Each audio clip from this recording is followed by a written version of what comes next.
the one drinking beer. I'm drinking water. 2 touchdowns a game? Yes, in the game. You're tripping. How you high? No, Super Bowl time. I don't know what we're doing in that front office, man. Twiddling our fucking dick. Ryan, I just need you to drink this. Wide receiver trivia. That's what she said. Her. Fuck. Her upset. Are those crutches? You can see Ryan's crutches.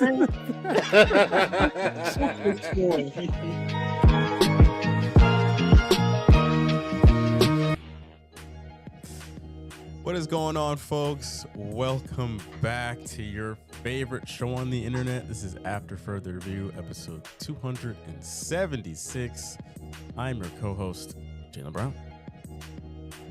I am coming from the fandom of the Super Bowl 60 NFL champions.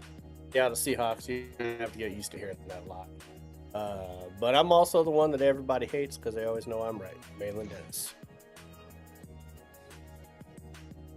I'm the other co-host, Jumbo Spade.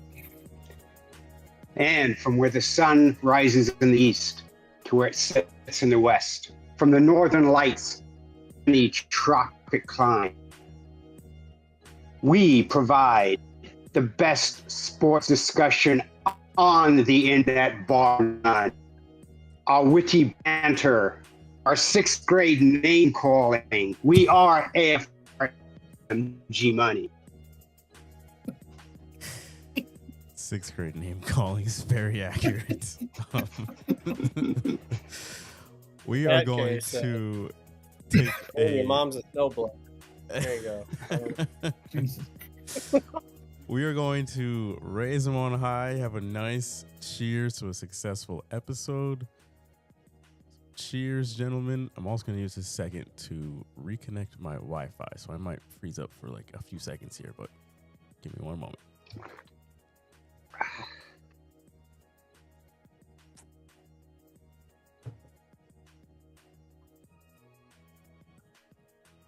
Okay. Should be in the clear now. All right. No Nestor this week. He is studying hard. So everyone say a prayer for Nestor. It is Ash Wednesday after all. So yeah, it's the 4 of us on tonight's show. We got a big NBA show. We're pretty much a big NBA show from here on, so like the summertime. So get used to it. We do have some NFL in the news, but besides that, it's all NBA stuff. We did just come off the All-Star weekend. The season resumes tomorrow. All-Star weekend. I guess we'll touch on that just real quick. I'm not sure what you guys watched and didn't. I already posted the video on here, just kind of my thoughts in about 6 minutes of just, yeah, I didn't watch really any of the events besides the games themselves on Sunday. I'll tell you what I watched. Some of them damn people y'all convinced me to take and to write about jack shit. That's the hell's Dame doing winning a 3-point contest when he hadn't played all damn year. Yeah. And yeah, I finally went with the world and what they do. Yeah. Got their ass beat twice. Damn. Yeah, they didn't win a single game. Yeah, it was bad. And I didn't watch. I watched on ESPN. I saw the 3-point Dame winning, and I'm like, the fuck are you doing? Probably blew out your fucking tendon, bitch. What are you doing playing? And then, I saw they showed highlights of the All-Star games, and I'm like, okay, this is, you took this from hockey from a few years back when they decided to be like as opposed to different conferences fighting each other. They were going to do the U.S. against the world. It's cool, and they could probably tweak it a little better, especially when it got down to being the young guns against the OGs, and the OGs were seriously old. And I think after like 10 minutes, they were all going to the bench for oxygen. I mean, that was pretty bad. And I didn't think LeBron was playing, and he was in the game. I'm like, what the fuck? Thought you weren't in the All-Star game. You know what I thought about it? I thought that it looked like those teams just won. I didn't care who won the other one. Like, you know what I mean? Because it looked like they both played hard as hell against the world. I mean, how many dunks did LeBron do against the world? I mean, every time you saw it, he flew down the lane and was dunking on them boys. I was like, oh, Lord. And then they played each other, and it was like the Stripes team was like, okay, we're here. Who cares? You know, who cares? I saw the highlights from the dunk contest, which was more like a blooper reel. Stupid. I'm so stupid. I think that one guy from Orlando is still concussed. He has to have a concussion. Oh my God! I don't know how the angle you were at, you hit the side of the backboard. That's Yes.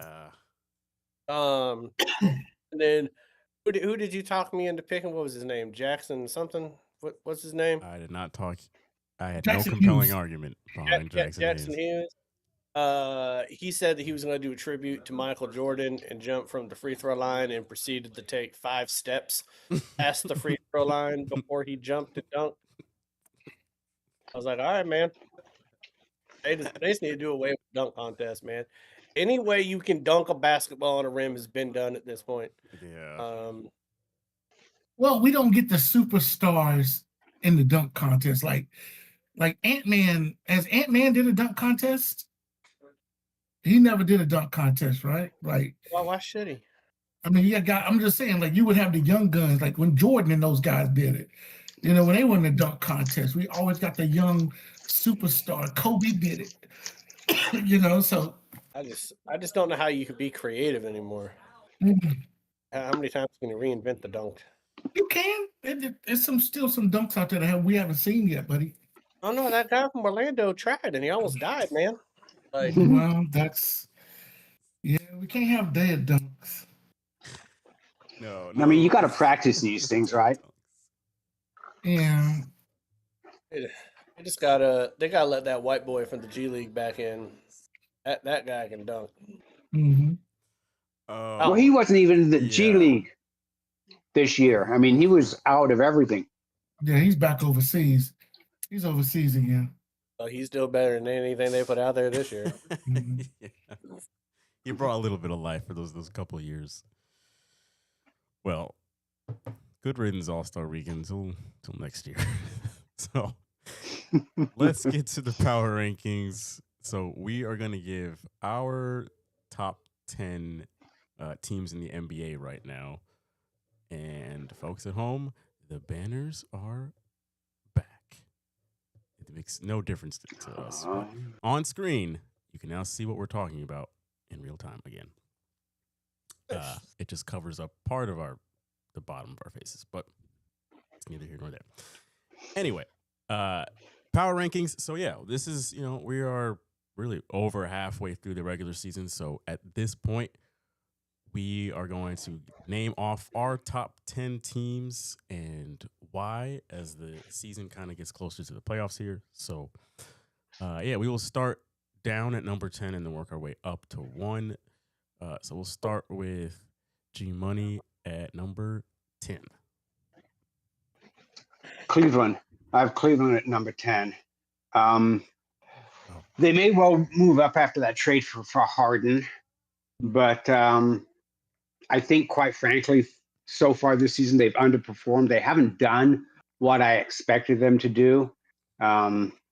Injuries have affected some of that, but still, they should have been better than where they are, especially with the East the way it was supposed to be. So I have Cleveland as my number 10 team. June?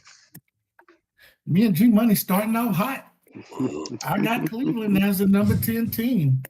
I feel the same way. I think they can move up with the Harden trade. But I think they have underperformed this season, just like G Money said. I expected them at this point to be, top 2 in the, in the East and probably, 1 and 2 overall. But they're just underperforming right now. They need that pick me up to get them over the hump, or they're gonna find themselves in a playing game. Wow. Malin. I'm going Minnesota. Number two. Okay. I'll tell you one thing. Ant-Man is winning more games in Minnesota than he's winning in ladies' DMs.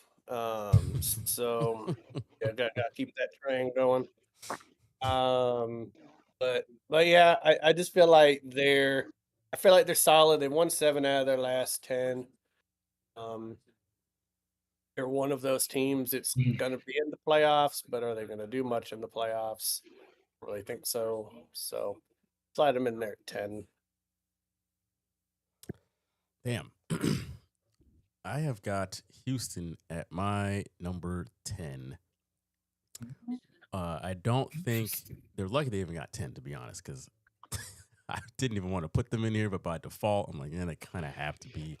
Mainly because I think they're on the verge of an implosion when your star player is saying some of the things he's been saying about his teammates. I don't think that's going to end well. But basketball-wise, I think Ime Udoka is a great coach, a fantastic coach. But I do think, as a Celtics fan, we got to see just how great he was defensively, and he still is. Like, the Rockets are a pretty good defensive team. But his kind of offensive schemes seem to be lacking at times, and they, especially when you do have a guy like Kevin Durant, where the offense can kind of come to a halt in different places. You mix that with Udoka's offense, and they can just kind of get really just dribbling the air out of the ball, and like the offense comes to these big pauses at times. You're like, what the hell are they doing? Jabari Smith, his off the ball offense will give anybody a headache if you're actually watching him. But when you combine that with the coaching in Houston, it's like, I don't know what they're going to do, because it's like, it's the Şengün or Durant show. Everybody else, when they don't have the ball in their hands, it's not pretty. So yeah, I've got Houston at 10. I don't know what they're going to do long term here. So yeah. Number 9. I just want to say one thing. Oh, go ahead. I want to say one thing. For everybody at home, these lists are fluid. So don't think that we're sticking with this. Is a fluid list. This is a fluid list, okay? My list can change tomorrow when the NBA resumes. There you go. There you go. So with that being said, number 9, go ahead, G Money. I have Phoenix at number 9. They have actually impressed the hell out of me. I know I said this earlier in the season. Never really expected them to be anywhere, and definitely not competing for a possible playoff spot. Not even a play-in, but a playoff spot. I think there's only like a game and a half behind the Lakers, and I don't think the Lakers are that good. It's one of the stories of addition by subtraction. You know, you get rid of a lot of ostensibly great players, and all of a sudden you find that the players you had on your bench are actually pretty damn good, and they can play, and they can play together as a team. Which, you know, when you had the other player, they never played as a team; they played as individuals. So I have Phoenix as my number 9 team. All right. June. So I got the Timberwolves in this spot. I think they have underachieved some. I thought they would be better than they were in the West, but I got them here. I still think it's a chance for them to move up. You know, still a young team, so they got a chance to really turn it around after the All-Star break. I want to see what they're going to do in the next couple of weeks to get themselves back into at least the top 4. You know, I thought this team would finish in the top 4 in the West, and I still think they have time to do that. So I just want to see what they're going to do. But I got them sitting at number 8, and I think Malin said all the other reasons why he had them at 10, probably the same reason I have them at 9. So go ahead, man. Yeah, I'm with G Money with Phoenix at 9. I think they're one of them sleeper teams that I think, we've gotten accustomed to forgetting that, Booker is still in the league. Grayson Allen having a nice season. I think he's averaging 17 points a game, 30 minutes. His travel back to relevancy this year is kind of cool. I still don't like Dylan Brooks. I hate him, in fact.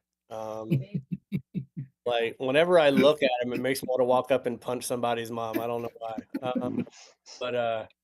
But so I don't like him.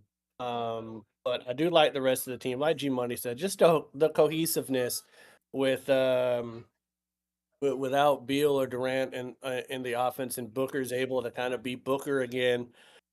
Grayson Allen is acting like a poor man's Chris Paul from when they went to the finals right now. I like the chemistry that they have.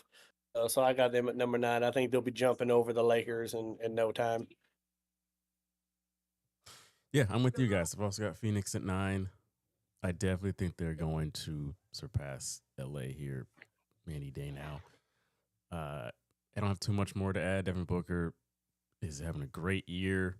Dylan Brooks having a career year, even though he's when they do come back, he's suspended for a game.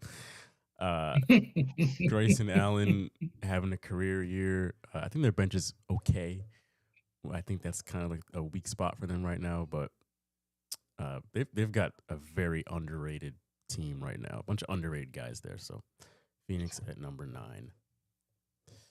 Number 8, go ahead, G Money.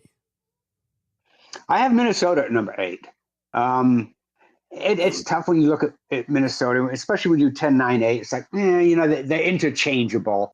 And Minnesota, as June said, they've been disappointing. You expected more from them. You really did. I think they probably want to get rid of Gobert. Why? Well, Gobert is Gobert. He plays like he plays, but he doesn't play all the time, and he doesn't play well. Ant-Man, not as good as he should be. Really. I don't know if that's all the paternity suits or what's going on with him. But, when they said, man, put it in the hole, they meant the ball, my friend. They meant the ball. He did too, G-Money.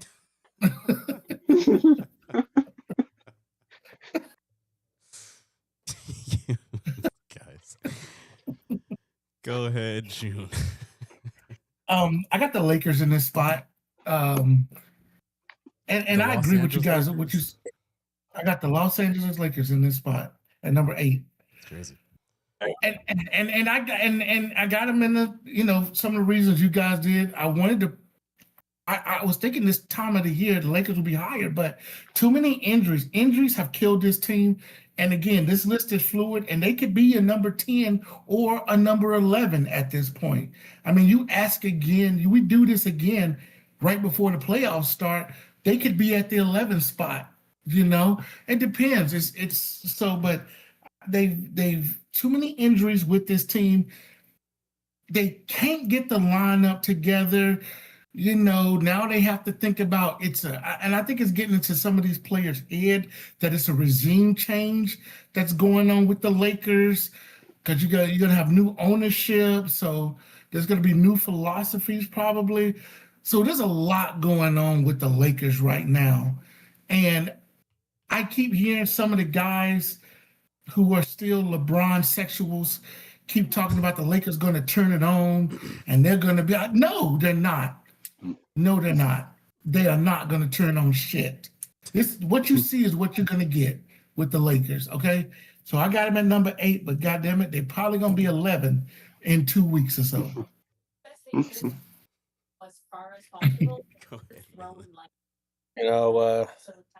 June, in the beginning of that eloquent soliloquy you just had there, you said you had them in there for a lot of the same reasons that we do, and none of us have said the Lakers yet, so I don't know. No. What? I mean, but No. the they're not in my top 10. Mm. The biggest thing that's going to happen in LA basketball this year is the All-Star game, and that's not saying much. Where are we at? Number 8. I got the Rockets at number 8. I just think that they are talented. I again, like, we're talking like regular season right now at the midway point. We're not talking about how anybody's doing in the playoffs right now. Mhm. We're just talking right now, midway point. Houston has been better with Durant than what I thought they would be. Because I thought they gave up like some pieces to get him. But he's been balling out better than I thought he would. He's been healthier than I thought he would. So I have them at number 8. I have also got the Timberwolves at number 8. Yeah, I do not have the Lakers anymore on my list, so you will not be hearing that coming up. Just too. They're the Lakers. Luke is in the middle of taking his annual sabbatical. LeBron, he is what he is. Austin Reeves suddenly got hurt. June, God bless you. It's a mess. I know. It's a mess. But the Timberwolves. I mean, maybe if they all come back and play together, more than like 4 or 5 games, Yeah. they could make a run, but they don't play defense. So, that is an issue there too. Mhm. And they must hate playing together. That's what I've come to the conclusion. So I've got Minnesota at number 8 for most of the same reasons that G Money outlined. Ant-Man is in the midst of his prime right now. He is averaging the most points of his career right now. Julius Randle's having his best year since he's been in Minnesota. But Gobert is having a down year, and it's showing. That's for damn sure. They did pick up Ayo from Chicago. I think he should be a very good addition as we get into the nitty gritty here. So, I think Minnesota will be just fine going down the stretch. I also think they'll finish off a bit closer to the top of the West as we close out the rest of the regular season. So I'm expecting them to climb for sure. Number 7, back to G Money. The Toronto Raptors. They're actually surprising the East. I mean, for a few years, Toronto has been an afterthought, right? They're in Canada. Who cares? They're not playing well. But Scotty Barnes is having a good season. Brandon Ingram. I mean, RJ Barnett. I have no clue who plays center anymore. I don't know if they have a center even, but they're playing really well. And in the East, that really the only truly dominant team or team that seems dominant is Detroit. They're playing well, and they're going to make the playoffs. It's just going to be what seeding are they going to be? Are they going to be a 2 or 3? Where are they going to fall in the East? That's a nice pick. June. At the 7th spot, I got the Rockets. This is where I put Houston at. I think Houston's still the craziness going on around this team. But I think if they start to gel in the second half, they can move up in the listing. But you're right. The offense has been disappointing. Their defense is really good. And I think that's something that last year the defense was really good. But their offense is stagnant at times. And they'll go 7 to 8 possessions and not score a basket. And then you're just like, what the hell is going on? I didn't know have to have Durant get hot. They'll have to have Durant get hot, and then they'll feed Durant for like 4 or 5 possessions. He'll hit a couple of threes. He'll get to the free throw line. He'll hit a couple of jumpers, layups, and then the rest of the team will start to fill in. And then they make a mini run where they'll score 13, 14 points in a row. But then that's it. But the offense is what's going to hold them back. And that's something that they're going to have to bring an offensive-minded coach. If they're going to keep Durant longer than just one season, then they're going to have to bring an offensive-minded coach to try to, or another big-time scorer with this team to try to get this offense more fluid, because they're missing fluidity with this team. It got to move. The motion offense in today's times, you have wide open lanes. This isn't a time where you got Patrick Ewing and the Dream and Shaq and all those guys sitting in the middle waiting to throw your shit to the moon. No, you got an open lane. You got to move around a little bit. You got to put some more motion into your offense. So I think that's the problem with them. But I still got them at 7. Go ahead, Malin. Love that descriptor, June. Oh, their shit to the moon. That's exactly what they'd be doing to people if they was playing today, man. Oh, that'd be hilarious. God, I'd love to see Ewing and Elijah Wan and Shaq playing in today's NBA. God damn. All right, so I have Cleveland at 7. It surprises me a little bit, like how much they dropped off from last year. They had like such a magical run last year where they were playing so well. I do think that Harden is going to be a plus multiplier for the team in the regular season. We're not talking about playoffs, we're talking about regular season. It wouldn't surprise me. I like where they're at right now. I think they're the 4th seed. I think that's probably still where they're gonna end up. Is probably the 4th seed in the East, even with Harden. But I got them at 7. Yeah, I've also got Cleveland at 7. They are one of the hottest teams in the NBA right now. I think they've only dropped 1 game in their last 10. Yeah, 9-1. Yeah, they won Yeah, 5. Since the few games that James Harden has played in, he's looked pretty good. But, we all know we're the test for him. It's not the regular season, so it is what it is. But Donovan Mitchell, he's having a career year right now. Jared Allen remains one of the most underrated centers in the NBA. I think for them, it's really just going to come down to their bench getting like consistent play when Donovan Mitchell is not on the court, and James Harden and kind of how he plays down the stretch. So, yeah, but as of right now, I think they are 7th best. So, number 6, G Money. I have the New York Knicks at number 6. They're 3rd in the East right now. Brunson, Cat, they're having really good years. Josh Hart. The only problem I have with Brunson and Cat, the same issue as last year, is they're mediocre on defense. They really are. And you need, if you're going to cover, because they can score, but you need someone to cover for them on defense. And I just don't really see, I don't see them subbing out Brunson for Alvarado. I don't see them subbing out Cat for like Michael Robinson, though they could put him in since OJ Anunoby is kind of iffy for this week. I mean, they could move them in and maybe cover for some of the defensive deficiencies that both Cat and Jalen have. But NBA wants offense. They don't want defense. They want offense. But I've got them at 6. They probably should have been better, especially when you look at the East.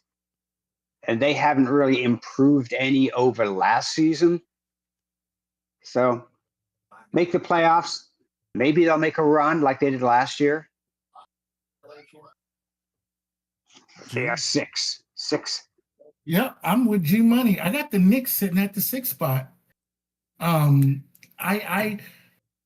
I thought this team would have 40 wins about this time of the season, but they still got the same problem that they had last year. We talked about this. They still did not develop a bench. I think their bench scoring went up a little bit, but not as much. And G Money is right. And the reason why Bronson and they can't play defense because they'll be too tired. Him and Cat would never make it through the season if they had to play full defense too, because they don't have anybody to break them up. And it's sad to think that some of the trades that you saw, like you think about a Kobe White that got traded from the Bulls, right? And then you think about, I know the Knicks didn't have much draft capital, but still, you had a Kobe White, you get traded. You saw Trae Young get traded for peanuts to the Washington Wizards, okay? But you think that the Knicks would have tried to make a trade. They still did not improve that bench. That's why they only have 35 wins right now. So I think this team is going to do just what it did last year. And they need to be looking at Boston. Boston don't have one of their best players. I mean, we're talking about they don't have a top 5. Boston doesn't have one of the top 5 players in the league. And they're still, I feel, a better team than the New York Knicks right now. So that's something that's on the Knicks right now, to not be better. So that's why I got them at 6. I'm disappointed in how this team is doing this year. Go ahead, Malin. I'm actually very pleased with what the New York Knicks are doing this year. I got them at number 6 too, because I want them to be an average. I don't know when Harden did it, but he somehow passed the torch. Brunson is the most I don't give a fuck looking face, most unathletic looking ass guard.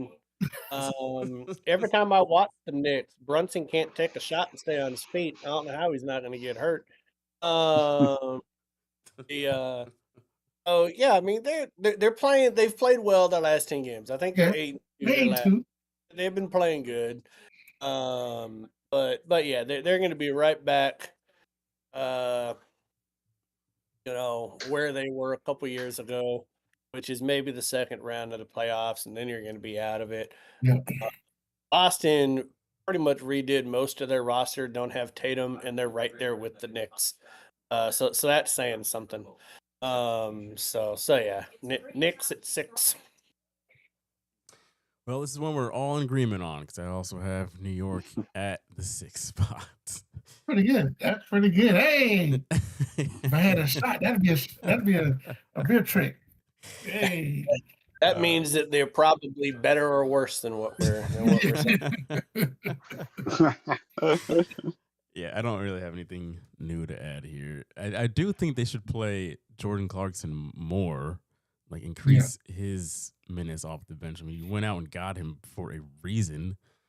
I know he's not the greatest defender, but I mean, Jesus, I would imagine if you played him more, it would give Brunson a bit more rest, and then he would be a little bit better on defense. But then he'd probably be mad because he's not getting, averaging 29 points a game. So it's a conundrum. But anyway, moving to number 5, G-Money. I have Denver at number 5. They're the number 1 scoring team in the league, averaging 120 points a game. Jamal Murray's playing quite well. Jokic, even though he missed a plethora of games, he's playing his normal Jokic self, averaging a triple-double. It just surprises me that defensively they're not as good as they probably could be. And that might just be because Jokic was out for an extended period of time. They're right behind OKC. I just look at them and go, now that you've got Jokic and Jamal Murray, you can make a run. You can make a run. You're a good enough team. Offensively, you're damn good. You just need to get your defensive mojo back. Right. So, number 5. June. I got the Nuggets at number 5. I think they're going to start gelling here in the second half of the season. Jokic seems to be getting back in shape and ready to go.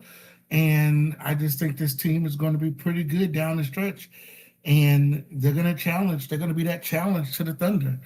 They're going to be that big-time challenge to the Thunder, Probably going to see a 7-game series when they play. Because it's not going to be if they play. It's going to be when they play. So, and so I think this team is gelling at the right time. They got their stars back. And so that's why I got them sitting at the number 5 spot. Malin? Yeah, going Denver. I don't like having somebody in my top 5 with a Canadian playing on the team, but here we are. I guess like the Joker. He's not missing his horses too much right now. He seems to be a little bit more involved and caring. We'll see how the season progresses. Denver is just one of those teams, man, to where like ever since they won their title, I don't know if you guys have seen, but to me, it's like ever since they won that title, they don't give a shit about the regular season, and then they're just gonna try to turn it on in the playoffs. They really don't care. So yeah, Denver. Yep. I've also got Denver, the same spot. Once it's like they were just a health concern. Like once Jokic came back, Murray's playing well. As long as those two guys are in the saddle, I feel like Denver will always be a top 5 team at the very worst. So, yeah, I think they're kind of just holding their breath until the playoffs. So they just need to stay healthy. That is all it's going to come down to. So, number 4, go ahead, G Money. Second in the West, San Antonio. They're playing well. Wembanyama is balling out. You can see why they went and got Darren Fox last year from Sacramento, because Sacramento is giving away their players for like a bag of peanuts, some used condoms, and maybe a promise of a date next year. And Stefan Castle, and talk about a nice draft pick there. That boy's doing well too. Mm-hmm. If I really like Wembanyama to put on some more weight. I mean, I don't know, maybe he needs to meet some of those churro eating girls down there or something. That boy needs to put some weight on. Yeah, I swear to God, when you look at him, it looks like he weighs like 190 pounds. He probably weighs like 230, but I think he'd be better served weighing like 265, 270. So go out. You got that French accent. All those girls think that's sexy and everything. Find yourself a big girl. One of them churro eating girls. I don't know if that's how it works. I don't think so either. I don't Unless they're gonna cook for him, unless that's what you're saying. I know a couple of good tamale trucks down there though. He can go to. June, go ahead. I got the Spurs. I also have the Spurs. I think this is the one team that Oklahoma City actually fears. Like that's the team that when they look out over the West and they stand at the top of that mountain, I think they look out and they see San Antonio and they're like, shit. It's just something about San Antonio that they just can't beat right now. I think give them time in the 7-game series, they'll probably figure it out. But right now, this is the one team that OKC does fear. But overall, they just a good team. I think, and for me, I really think they're ahead of schedule to where I thought they was going to be. I thought this year they're going to be like a 7 seed in the West or something like that. Still low in the West, but for me, they're above schedule to where they should be. So kudos to the coaching staff down there, and they got their superstar in Wembanyama. So hey, gotta love it. Mainly. We're number 4. Yeah, number 4. OKC Thunder, number 4. Oh, This man drinking. Listen, well, I am drinking. Yes, he is. Yes, he is. I see how the Seahawks Yeti, which I don't know if you guys remember, but they won the Super Bowl. But back number 4.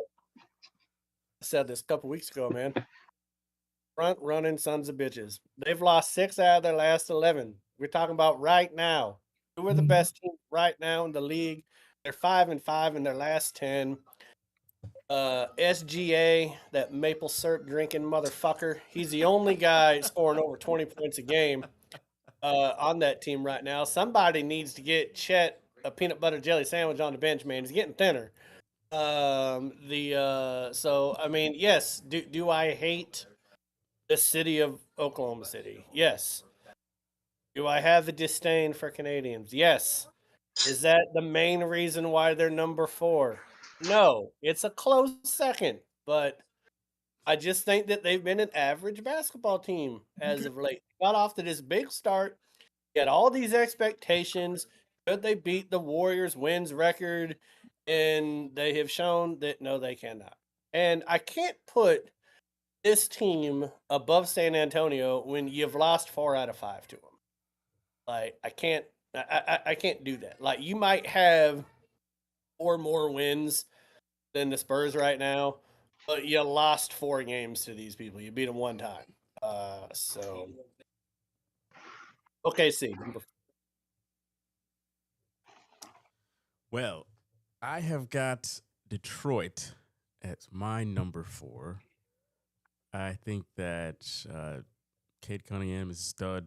I think Jalen Duren is a stud. I think he showed why he was selected as an all-star.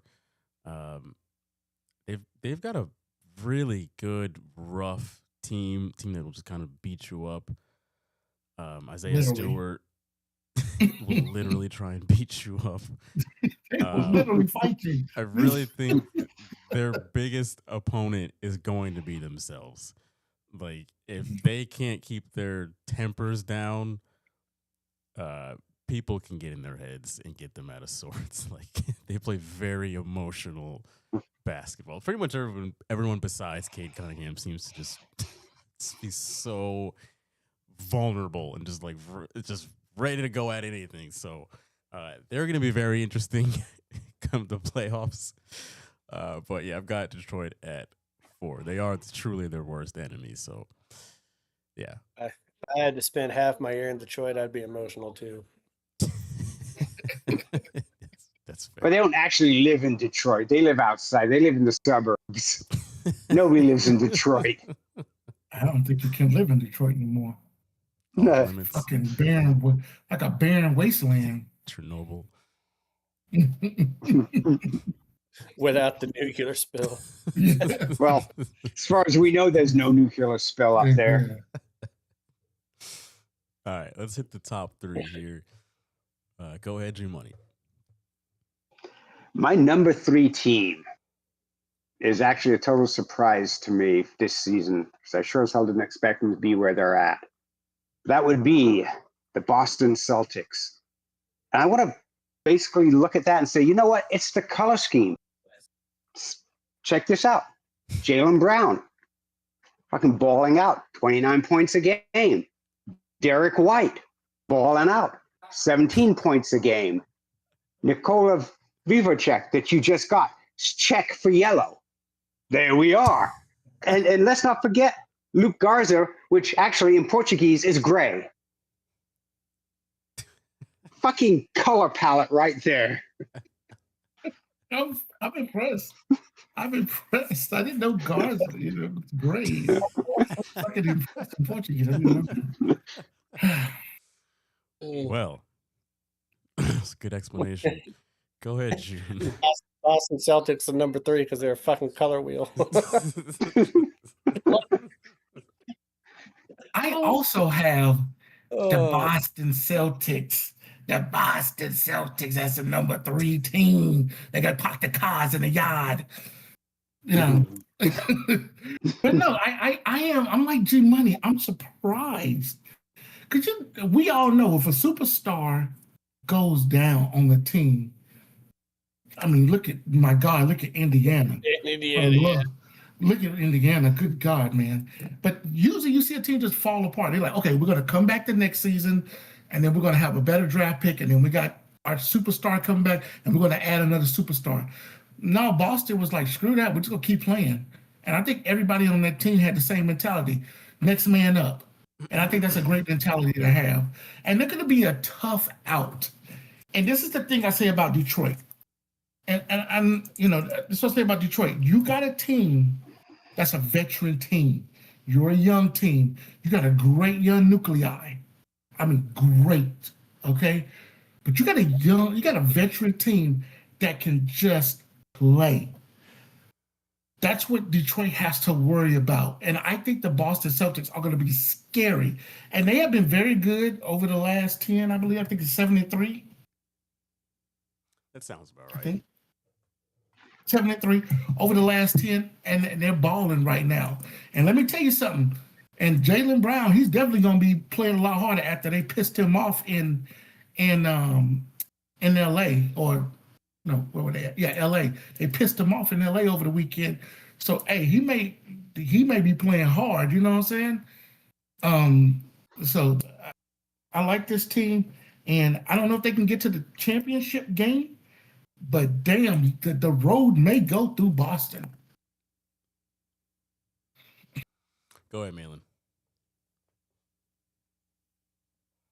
Dude, I can't just pretend that you didn't just say the word nuclei. I think you meant nucleus. No, I said You the said nuclei is the nucleus. It's inside the nucleus. It's the thing Inside that the control. Yes, yes, Here we are, yes. Mr. Mr. Fema over there. With- I watched Bill Nye. Mr. Science Man, Mr. Science Man, right there, laying some knowledge. Just lay that science knowledge on us. I am going with Detroit on this one at number 3. I don't know. They have surprised me the whole year being at the top. But we'll see if they can sustain it, because I mean, I don't know, man. They got the emotional wherewithal of like a box of nerds or something. They just pop and crack at any goddamn moment. I don't understand why they're so emotional outside of being in Detroit. But I don't know. I got them at number 3. I just think that they're going to end up like a year too early. Like we're not really talking about the playoffs or anything right now. I just think that they're young and still emotional. I think it's going to cut, especially if Boston keeps creeping up next to them. They start feeling some pressure.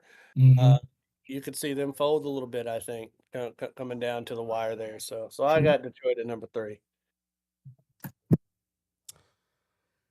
I actually have OKC at number 3 because they are a wounded animal right now, and they're not the same when they're injured. Yes, sir. I know J-Dub he's out right now. Hardenstein has been in and out of the lineup. AJ Mitchell is hurt.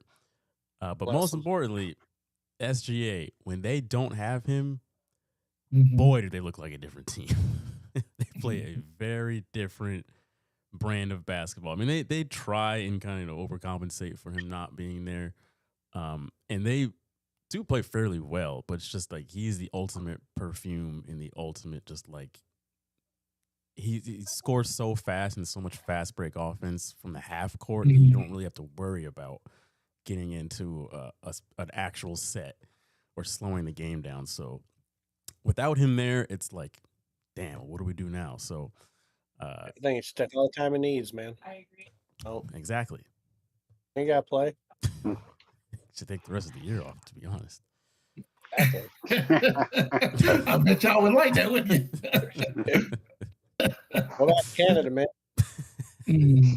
So right now, I think they're like the third best team in the NBA. So yeah. All right, number 2, G Money. I have OKC at number 2. I would like to know what's going on there, because since SJA and Jay Williams both have abdomen injuries. Actually, I think it's AJ, isn't it? AJ has abdomen.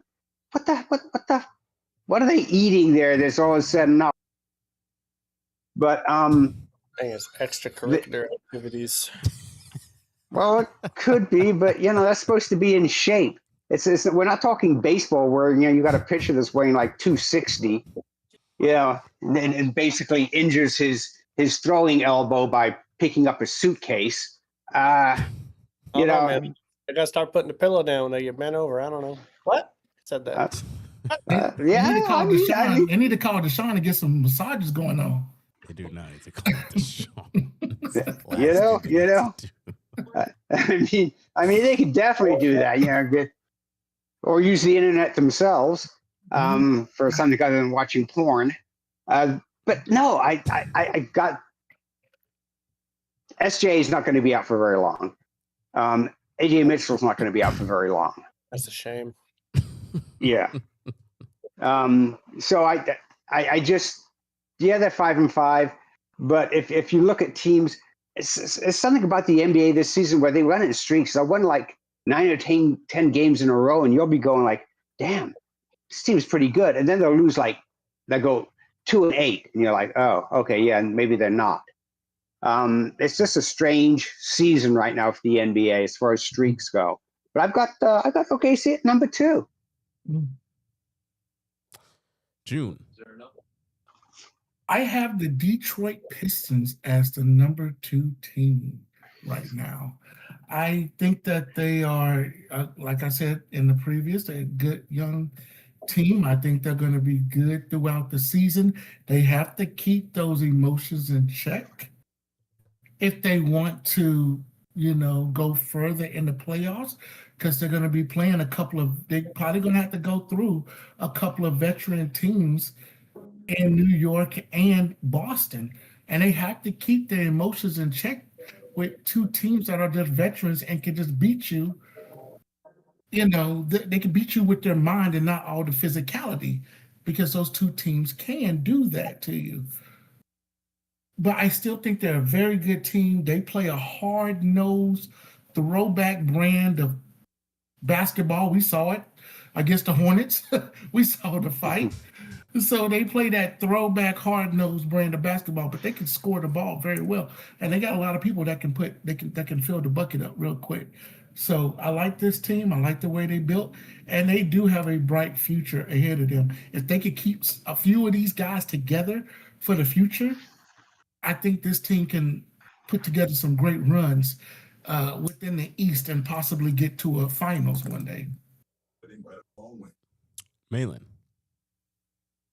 Listen, number 2, I got the Boston Celtics. Now, before you say anything, is it a homer pick? Yeah, a homer pick. I get it. They only got one player scoring over 20 points. It's like OKC does, but they're not bitches, are they? And I don't know, man. My Seahawks just won the Super Bowl. Shut up, bitch. So I'm going with the Celtics. Jalen, I'm never going to let you live it down that you told me that you wanted Jaylen Brown gone like 3 years ago, because he literally has put this team on his back. I don't know if it's a good thing or a bad thing that Derek White is leading our team in blocks per game. Kind of sounds like it's bad, but he is, so let's go with it. He's only averaging 1.4 blocks a game, so there he is. He's a leader. He's a leader in steals, rebounds, and assists. There you go, White. Who would have thought you'd be number 2 in the East with Derek White as your second best player on the team? But here we are with the Celtics. So I'm taking them, riding with it. Let's go. I have got at number 2. I've got San Antonio at number 2. Because what Wemby has brought to that team has been fantastic. So that's just number 1. But also, I think, like G-Money said, Stephon Castle has been a great addition.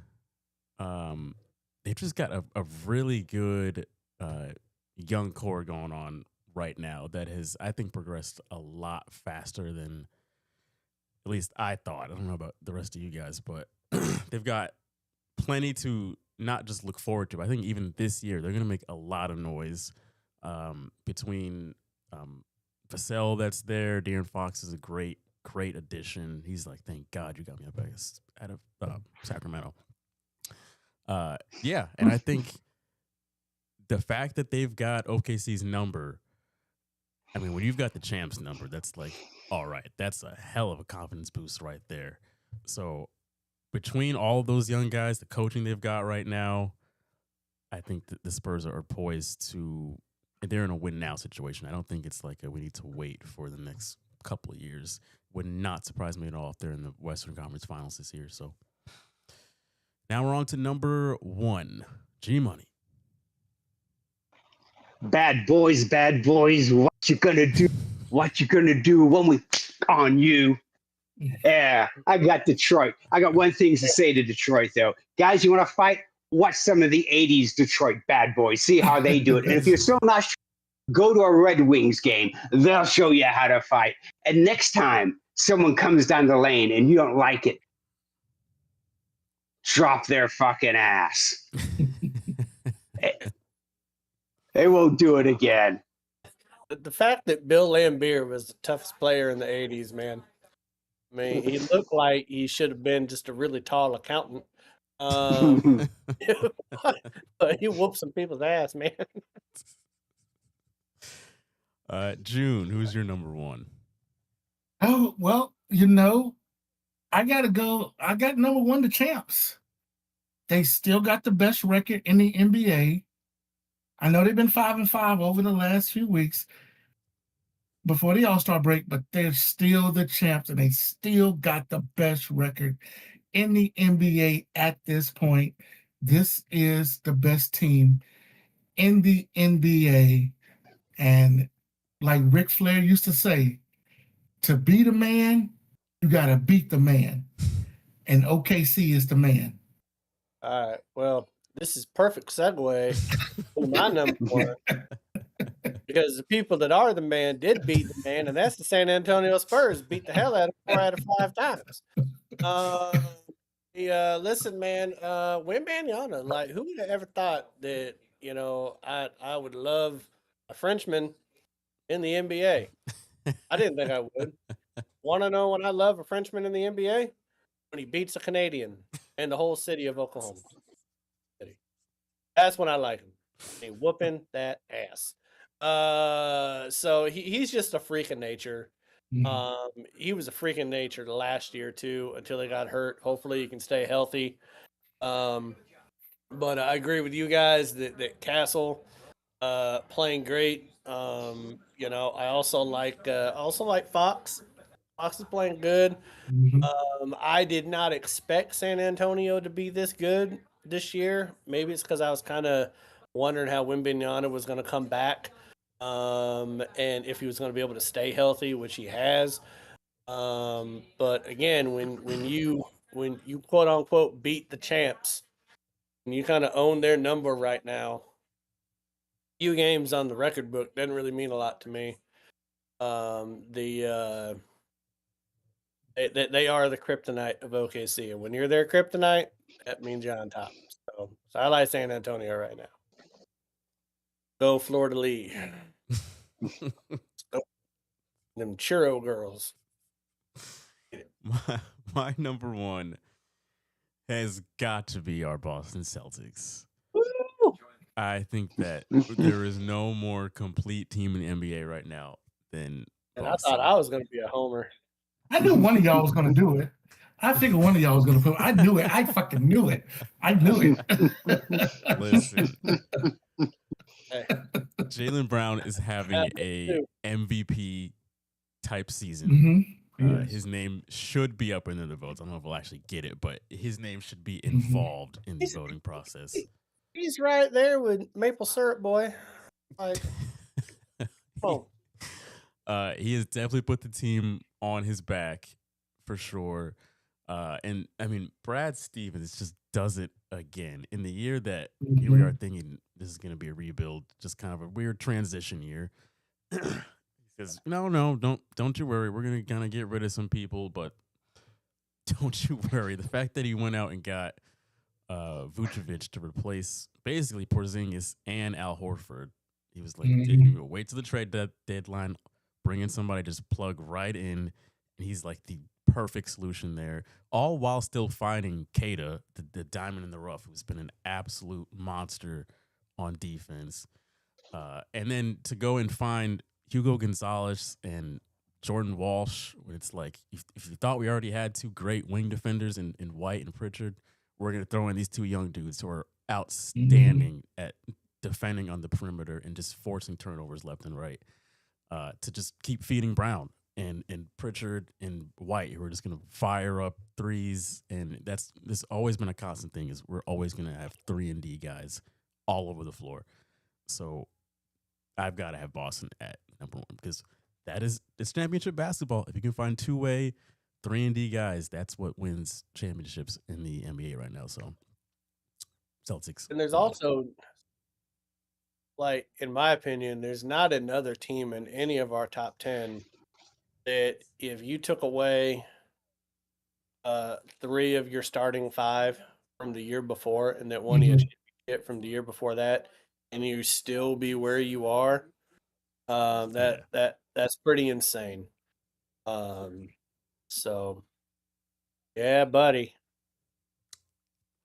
Yeah, man. Golden State, I thought, this time of year, I thought Golden State would be a contender, man, and just didn't happen.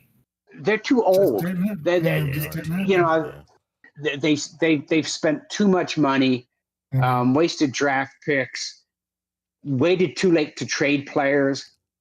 It's the whole. I'll keep this team together and I'll pay the luxury tax and everything else so we can win another one. The problem is, all your players get to such a state that you can't trade them. No. You've tied up so much money, you can't really go after anybody else. And they probably should have started breaking up this team about 5 years ago. Right. Start moving and getting younger and doing a better job drafting. If you look at the teams you look at our teams in the top 10, right? Look at the teams that are doing a real good job drafting. Mm-hmm. Boston, OKC, Detroit, San Antonio. That's how you build a team. And you do it, and you're smart, right? You can sign 2 of your players, but you draft players to replace one that you can't sign because you don't want to hit that second tier of luxury tax where it's just a penalty. And that's another thing Boston did really well. Not only a lot of contracts. They did when they shipped off. They let Holiday leave. They shipped off Porzingis. They got under the second apron, which then allows, it resets the clock for them. So next year, if they want to go out, they can sign players and not have those draconian penalties that cost them draft picks and basically prohibits them from trading. So that in itself is brilliant. So, if you want to look at well-run organizations, you can look at the Celtics and go, well done. They may not win a championship this year, but it's not because they didn't think about it. They didn't try. Right. It wasn't because, the management didn't go out and do what it needed to do so they could make these trades, so they could get better. And you look at, and Golden State's the total opposite. Didn't make the trades. Thought they were smarter than everybody else. They were the smart kids in the room, right? We're smart. We know what we're doing. And really, the last 3 years they've been in the playoffs, they haven't really gone anywhere. They haven't been impressive. You look at them and you're like, playing team. They might as well be the Atlanta of the West. You know who Golden State is? They are the early 2010s Lakers, where you win your chips and then you just keep the band together for too long, and you're not going to win one, but you keep the team together because you want ticket sales, and you give out contracts to people that shouldn't have. Like, you're giving out legacy contracts and stuff like that. Like that's kind of where Golden State is right now. It does feel a lot like Curry and Green are Kobe and Pau Gasol. Yeah. All right, we're gonna go to a break. Jesus, yeah, we're gonna go to a break. we've got news on the other side involving burner accounts, involving Kyrie deciding not to play, involving free agency. Yeah, and then we've got Ride or Die in 5, which is all back to NBA. So sit tight. We'll be back in 10 minutes.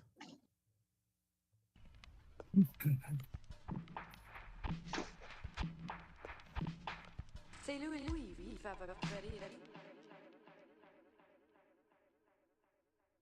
John Harbaugh is going to be the new coach of the New York Giants. The deal isn't done yet, but it looks like that will be happening. Giants fans, what do you think about your new head coach? Me not being a Giants fan, I think it's a great fit. He's taken over a team that's got an array of young talent, especially on offense. You've got Jackson Dart, Malik Neighbors, Cam Scatterboo will be back, Darius Slate in there. And John Harbaugh was proving in Baltimore that he was pretty good at developing younger players, and Lamar Jackson, Mark Andrews, Zay Flowers. So I think on both sides of the ball, man, I think this is a great fit for the Giants. For Giants fans, we want to hear from you. What do you think about your new head coach? You guys want to know what Jalen Hurts' career is going to sum up as? If you took Joe Flacco and combined him with Tyrod Taylor, that is going to be Jalen Hurts' career. That's him. You're gonna win a Super Bowl. You're gonna have a decent postseason record. You're gonna hang around for a long time, but that's going to be your career. Panthers got to be kicking themselves right now. They had LA on the ropes. Bryce Young played a hell of a game. One of the best games I've seen him play. I don't watch a lot of the Panthers. Their defense played so well. The touchdown pass from Stafford to Parkinson, though, to end the game, basically the game-winning touchdown. That was, what a throw, what a catch. I feel like if you're a Panthers fan, you can't be very upset with the offense or the defense because they played so well. Just the Rams essentially had too much time left on the clock to go and take the lead back, and that was it. I don't know, if you're a Panthers fan, I guess you can maybe go back and look at some of the mistakes in the first half of the game. You know, had you not made those, probably wouldn't have been in a better position at the end of the game. Outside of that, I thought the Panthers had it. I really did. Put Willis in run RPO. We needed a different style quarterback at that moment. Not taking anything from Love. He had a great game. Or you run the fucking ball with Josh Jacobs. Like, who There it takes is. out And there it is. this completed Preach. 60% of his passes? Oh, but let's take him out from Malik Willis. You Exactly. goddamn What the arrogant fuck are people talking? What are y'all talking about? arrogant son of a bitch. Any Packers fan that says that they think that Malik Willis should have come into the game inside the 30 on the last drive of the game, Oh, come on. you're bro. a fucking idiot. And you're probably Mhm. one of those people that has a certificate hanging up in your wooden panel den. in He Green- said wooden panel. Circa 1970s.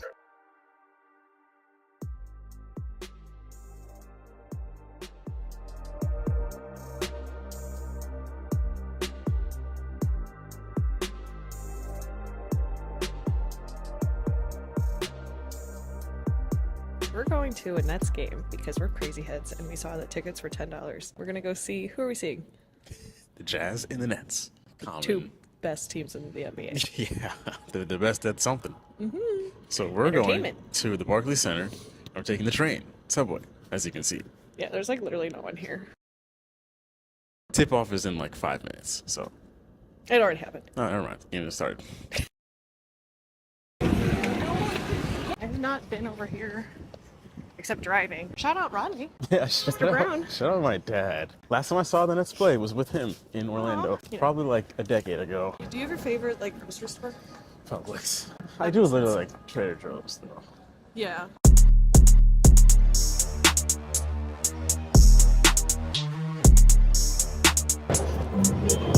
You have any bracelets on?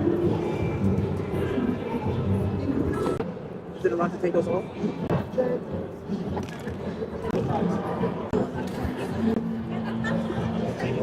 Like, are you kidding me? Me?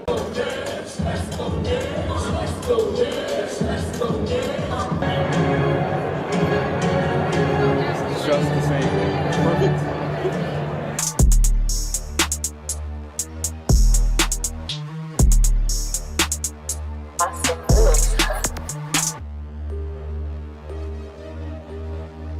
Okay, Bridget, what do you think of your spicy margarita? It's not spicy.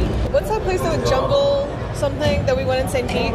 It's no concrete jungle, spicy bar, tequila, and mango puree, and then there's just tahini on the rim. So it's not the best, but it's a margarita, and there's enough of it to get me drunk for the next hour.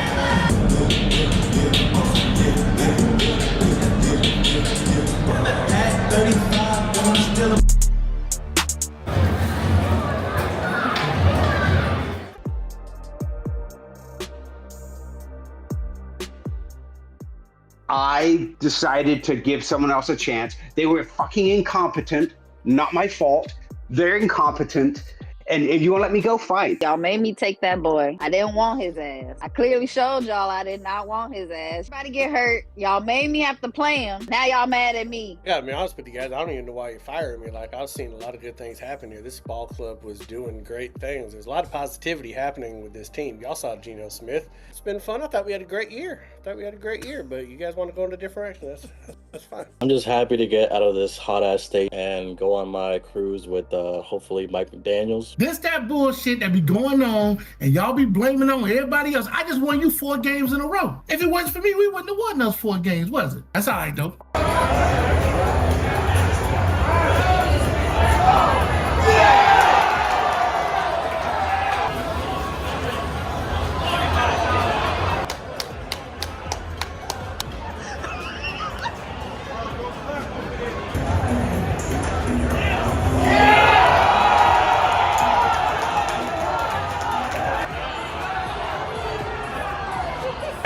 Why? That shit was pass Why? interference, nigga. It was passive. It's good.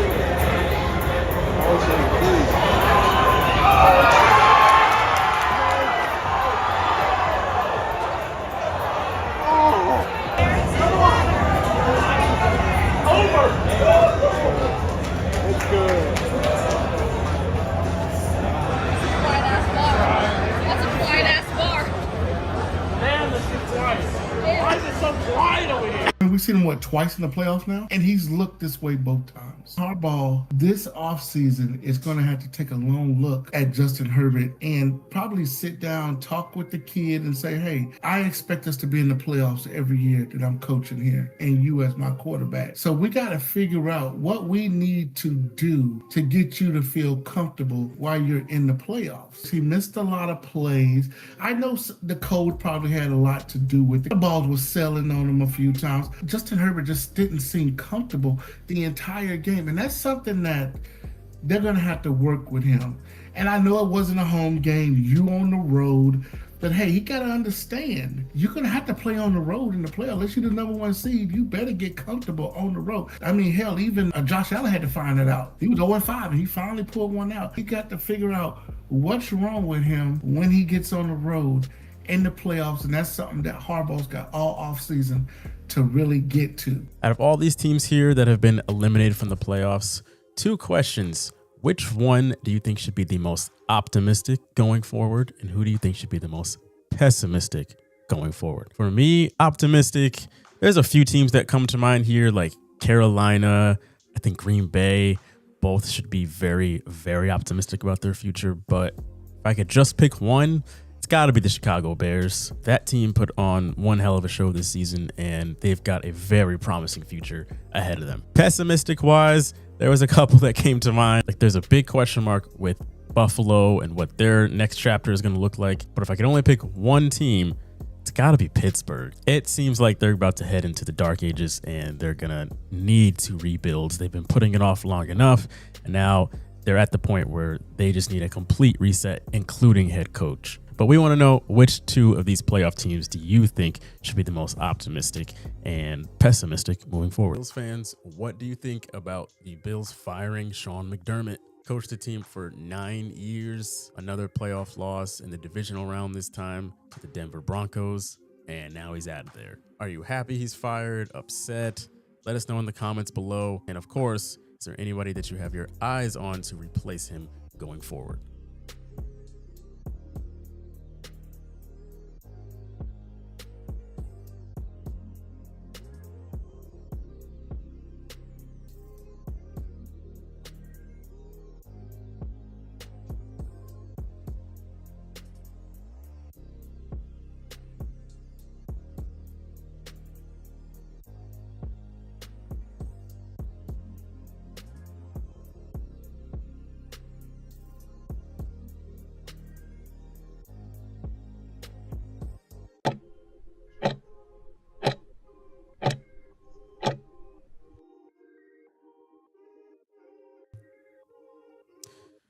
Welcome back, folks. Welcome back to the second half of your favorite late night show.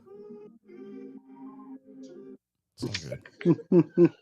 It is all good over here. If you're at home and you want to cheers to a great second half, not just a great second half of this show, but really the great second half of your week. Because, folks, come on. Or if you want to cheers to Super Bowl 60, you could do that too. You don't want to do that, I assure you. You don't have to do that. You don't have to do that. But you don't have to, but you should. You should. Not just a cheers to life, good health. To life, to good friends, and the Seahawks winning the Super Bowl. I think about that. It doesn't taste as good. Warm whiskey, warm bourbon. Feeling it's going to be an awesome One scotch. One scotch. Hey, unfortunately, Husky basketball ends on Saturday, the 7th March. So, oh, so you won't be able. But when is the Big Ten? Oh, the Big Ten championship is in Detroit, so never mind. Yeah, and Washington's not over yet. Yeah, they are not making that. Maybe the women I'd have to see because I think they were ranked in the top 25 a week or so ago. So but the guys, That's cute. All right. We still have a lot to talk about. I don't know how, but all right. Let's just hop right into the news for the week. We're going to start off with our one of the two NFL stories we've got. Speaking of the Seahawks, Kenneth Walker III and the Seahawks, they're not in a contract negotiation period, I guess you could say. But they will not be using the franchise tag on K9. So, Seahawk fans? I do got to correct you there, Jen. You were talking about Kenneth Walker, but you said the Seahawks without saying Super Bowl champion Seahawks. So I'll go slide there. But when it comes to K9 in the franchise tag, I know that everyone should probably know this at this point. They've talked about it ad nauseum in the 16 years that Snyder has been the GM of the Seahawks. He's really only used the franchise tag one time. He used it a second time, but then rescinded it. I think that was on Frank Clark. I think Yeah. Frank Clark and rescinded It was. Chiefs.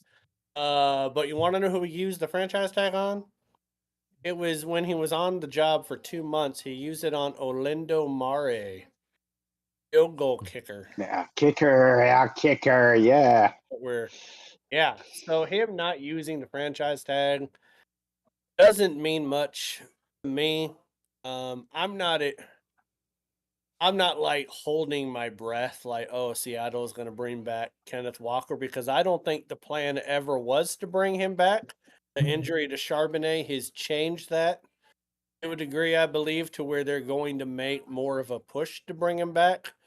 But if you believe drunk John Schneider during the Seahawks celebration, he said that Kenneth Walker was trying to negotiate with him before the parade. I think that John Schneider had filled up his beer solo cup a little bit too much, because you could literally be seen with him mouthing the words, "I'm already drunk," and it was like 10 a.m. So that was, and when he made his speech at Lumen Field, I was like, "You're shit faced." So that was pretty funny. So I don't know, man. Like, would I love to have him back? Yes, but he's not a 3-down back. He's not a very good receiver out of the backfield. Can't really block worth a shit, but he's a hell of a runner when he's healthy also. And if he wasn't splitting carry with Charbonnet throughout the year, I don't even know if he's healthy enough to do what he did in the playoffs. I think it was kind of the perfect thing for him. Someone I believe is going to overpay, and we're going to miss out on keeping him in Seattle. And if you overpay for him, You're probably going to regret it. I am very thankful for what he did for my Seahawks, but this is a business. We got salary caps. So yeah, it's a weird, unfortunate thing where I love the player, love to have him back, but there are deficiencies that would keep me from wanting to pay him $14-15 million a year. Yeah, I think if we could get him on a 3-year deal, for $8.5 million, they do it. But 12, 13 million, they're going to let him see what's out there. They're going to let him see what his worth is. And they've done that before with players. They've let them test the waters and see what's out there and how much they're worth. And it's a rude awakening when you think you're worth X and people are only offering Y. And Malin and I've had this conversation not just about running backs but wide receivers. It's like, you know what? You can draft running backs. You can draft wide receivers in the 2nd, 3rd, 5th round. And that's what we will do. We will draft another running back. Probably won't be at, I think we have a 1st, a 2nd, and I think we have like a 5th and a 6th. So it'll probably be in the 5th round. But I just think they look at everything and go, there are players we want to re-sign. Kobe Bryant is probably one of them, and he's going to demand top dollar. I don't see them re-signing Woolen. Woolen kind of is the DK Metcalf of the defense. A lot of talent, kind of doesn't play 100% all the time, and lets shit get to his head. So, I just don't see us signing him to a $12 to $14 million a year contract for like 4 years. I don't see that happening. 8.5 probably for 3 years, but I'm pretty sure his agent will want top dollar, and he'll get top. Someone will look at him and look at what he did in the playoffs and a couple of games in the regular season and go, yeah, this guy's an everyday down back, and forget that he spent a lot of time last 3 years being injured. Yeah. I mean, I will say this, that teams might probably look at Walker and say, hey, there's a lot of talent and a lot of tread on those tires for someone that's been in the league for 4 years, because he was either had some injury years or he was splitting carries with Charbonnet. So he doesn't have the same type of wear and tear as maybe like a first-round draft pick running back would have. I think it's very telling that he fired his agent and hired a new one right for the Super Bowl. That means he's going to want money.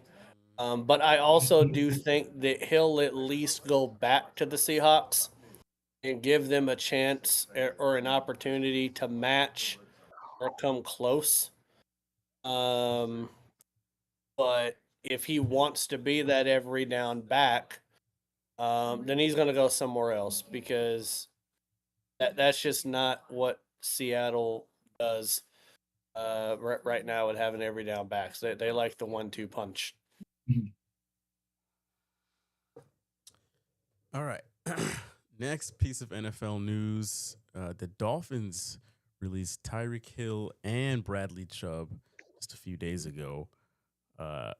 I will say, for Tyreek Hill, apparently right around the same time that this was released, this news story was released, he was just reported as being able to just walk without assistance. Yeah. So, yeah. He's like a 3-legged cheetah now, man. I don't know. It's the Dolphins are going to clean house right now. And I think they actually have 4 players they released within the last week. I think Chubb and Tyreek Hill are the 2 biggest names that they have released so far. But the other 2 guys, they released them earlier this week. So this and I wrote in the chat the other day, I said, probably going to be Tua too. He's probably going to be the next head to roll on this team being being let go. I heard that Waddle said he wanted to be next. I mean, everybody probably Man, does don't want to forget be about me, man. Yeah, I think a lot of people do want to go, but I think right now what you see is Miami's going to dump some payroll. They're going to get younger in some spots. They're going to keep A-Chain because he's the future. They still like him, and and it was funny because you guys was talking about Kenneth Walker, and I was thinking about A-Chain and him having Mostert the year before, not having Mostert last year. I was like, I could see Kenneth Walker going to a Miami Dolphins and going back to his role of splitting time with A-Chain, but that's something to think about. But the Dolphins seem to be letting people go, and I'll tell you what, I swear to God, my team better be jumping in that Bradley Chubb thing. They better be looking at Bradley Chubb, and they better be giving him a hard look. But I think they're doing the right thing. I think they're seeing now it's time to start over. It's time to rebuild. We had about a 5-year window. We tried to commit to a championship. It didn't work. I think it's time to start over. So I think there's more to come with the Dolphins. I'll tell you this, Jalen. I think there's 3 teams dumb enough to give Tyreek Hill a big contract. And there's 3 of them. Okay? I don't give a shit who's running the organization. Adhair Davis is still running the Raiders. I could see them. I could see it. I could see Davis just being enamored with it and pissing off Tom Brady. And Tom Brady's going to be screaming, Antonio Brown, man, like all over the place. It's still happening.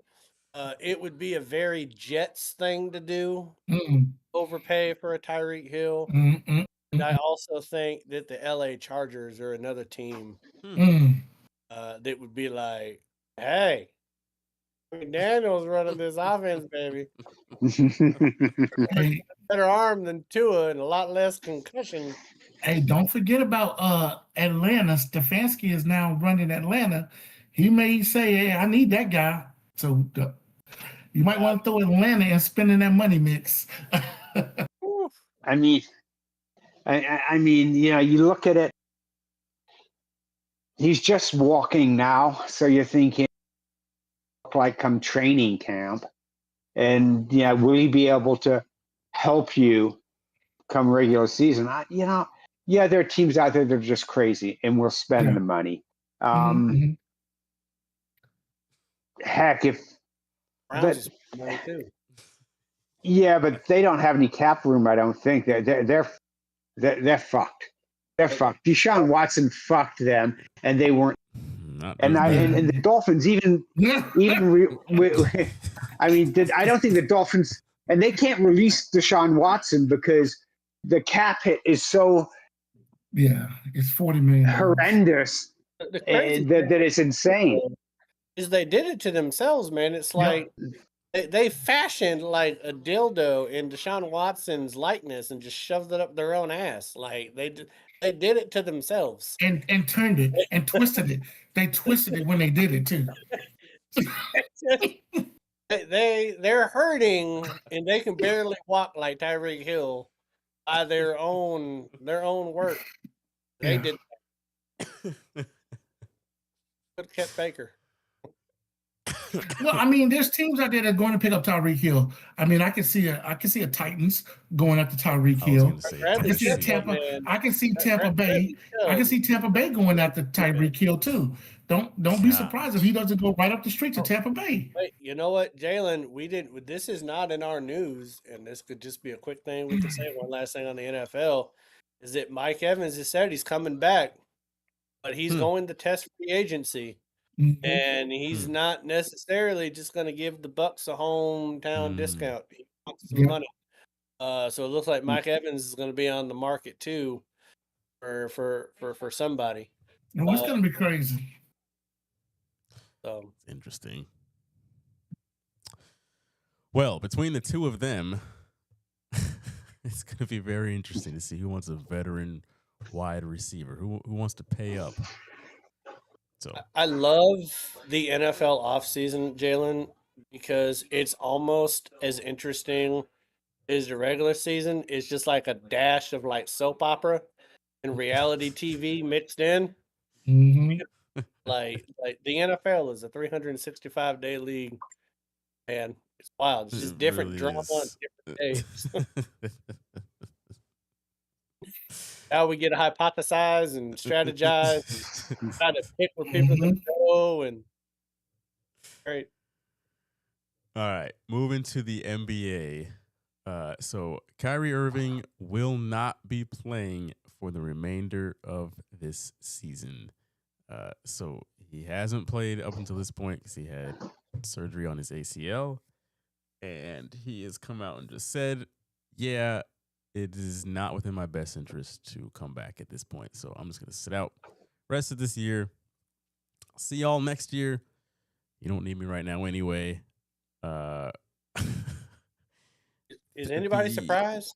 Yeah, I mean, no, no, and the Mavericks are tanking. The Mavericks are doing what the Washington Wizards are doing. They're doing what all these other teams are doing. They're just tanking, and they're trying to make it the players' fault. You know, the timing of it, while the whole All-Star break, tanking was a big topic of discussion, and for a couple days later, for them to be like, "Yeah, Kai's not going to be playing this year," it's like, this is the problem. Like, you're just playing right into this. Like, Jesus, this has got to stop. I will always say, Jalen, that Kyrie Irving getting into his feelings and leaving Cleveland is going to be one of those bigger, like, what if, like, alternate realities of what the NBA could look like if he'd have just stayed in Cleveland with Braun and Love. To me, he is just like Durant, Harden, Westbrook, always chasing the better thing, but never able to do it like LeBron did. Like LeBron was always chasing, but at least he won a ring everywhere he fucking went. Yeah. When he started going places. But just so many what ifs with that man. Like such a talent. But I'm sorry, June. I know you're a Dallas fan, but he ain't gonna do shit in Dallas. Well, the thing was, that year they went to the championship, I was like, I would have traded Kyrie after that season. I told somebody that I would have traded him. I said, that's the best that man's going to play in Dallas. I would have traded his ass after that season. And I would have, because somebody would have gave up their life. Somebody would have gave up their whole franchise for Kyrie at that moment in time. And I would have brought a bunch of people around Luka.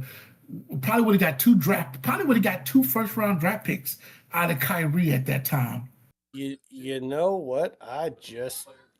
Jalen, I don't know how I forgot this. Maybe it's too much bourbon, but I forgot that our Celtics beat the Mavericks in the finals. We beat Kyrie. I knew we won it. I forgot. So, I mean, chip between the NBA championship and the Super Bowl winning large over here. I'm never going to win anything over Nestor because he's a fan of the Dolphins and the Heat. But right now, it's good to be G Money. Man. That's how much he disappeared that finals. That like I also forgot that he was even out there that finals. He was on the damn team. He had one good game. And it was the game. That's the one game they won. After that, it was like no Kyrie. That's why I said. That's why I was like, that was a good time to trade him. It was a good time to trade him. They would have got some buku dollars from him. They would have got buku dollars, but. Here we go. Look at us now. Well, you get in there, so I'll be right back.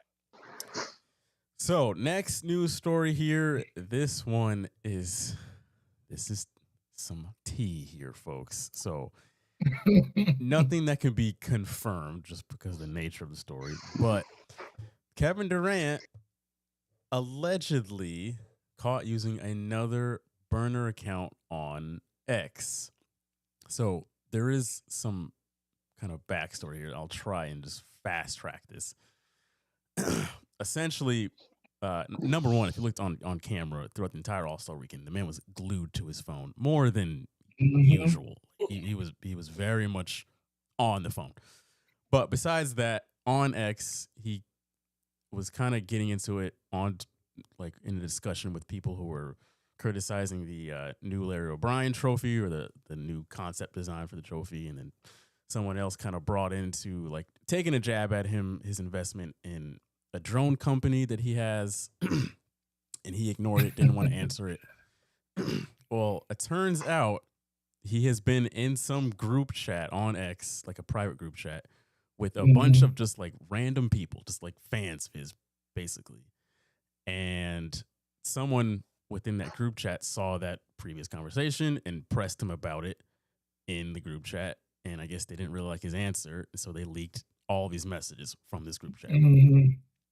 And it's pretty bad. Like the stuff that he was talking about with former teammate or about former teammates, current teammates, coaches, it is like, wow, this is what you think about, like behind closed doors. This is what you think about your contemporaries, basically. And it's like, and again, it's not even like he's talking with like his actual friends or other current players. It's just like random Twitter people. It's like, do you really need this much like stroking of your own ego to feel better about yourself when this is what you do in your spare time? Can you imagine if we had Twitter back in the 90s and Michael Jordan had one of these accounts, these burner accounts? This is such a housewives thing to do. Like the rant. You know, you got that phone in your hand and you're doing stuff. Make a fucking barbershop appointment. Try that. Try to make a barbershop appointment, dog. Get your line up right. Okay? Do that. You don't need to be doing this, homie. You are an NBA superstar. You are one of the biggest faces in the NBA, but you're acting like a damn housewife from damn LA. Who the hell is his friends, his mama? Get in that boy's ear and make him put the damn phone down. Because they was highlighting that. They were like, he was having that conversation while he was at the All-Star game. It's ridiculous. Ever since that man left Golden State, he has cared way too much about what people thought of him. First of all, I just want you to check the hat real quick, June. I just want you to see the NBA champs hat. But yeah, he has cared way too much about what other people think of him. I'll tell you right now, like Michael Jordan didn't give a shit what people thought of him. People pressed him on why he never came out against like Republicans and you know, like rich people back in the 90s. Like, well, rich people buy shoes too, man. Like, I don't give a shit. Like, I don't. And they can afford shoes more than you can. Like, shut the fuck up. Jordan did not give a shit. Jordan was a very great basketball player. Michael Jordan is not a nice guy. Him and Charles Barkley corrupted Tiger Woods in Vegas, man. That like shit. But yeah, Kevin Durant, he just cares too much. He cares too much about what you'll think about him. Yeah. And it's not even about like his legacy. It's just like he just gets emotional and his feelings. It is wild. Like he cannot take any type of negativity on social media about him. Like he is one ashy, thin-skinned son of a bitch. I mean, as I say, he's addicted.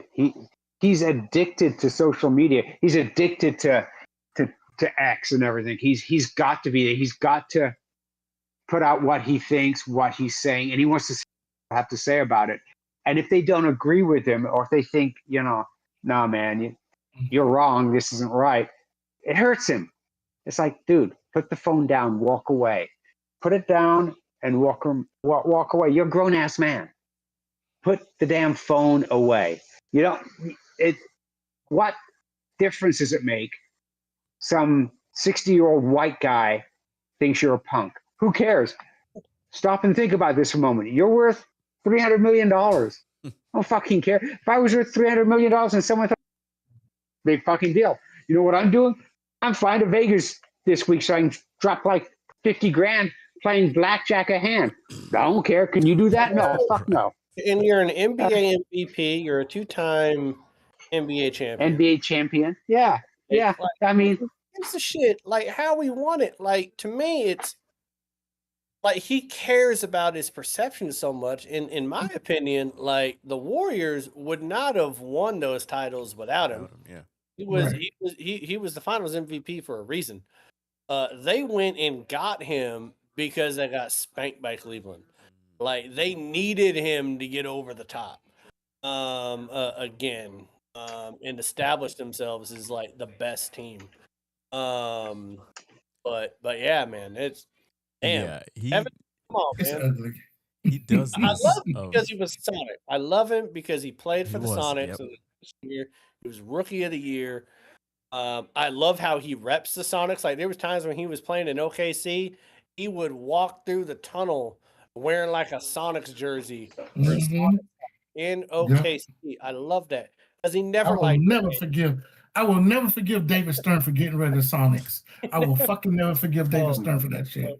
So I love him for that. But damn, man, Yeah, he's. I don't know at what point, but there was clearly a point because in his younger years in the NBA, he seemed very likable, and I don't know. It just seemed like at a certain point something switched, and it was like, why do you need to find the need to get into an argument with some random dude on X about Right. why he doesn't think you're a top 5 current player? I happen to know another. He's a big Clipper YouTuber. He's got like a pretty good sized channel. Let me put it this way: not a big enough platform that he should be conversating with Kevin Durant. He got into a week-long back and forth with Kevin Durant on X because of What the take the that hell? he had about him. Oh my god!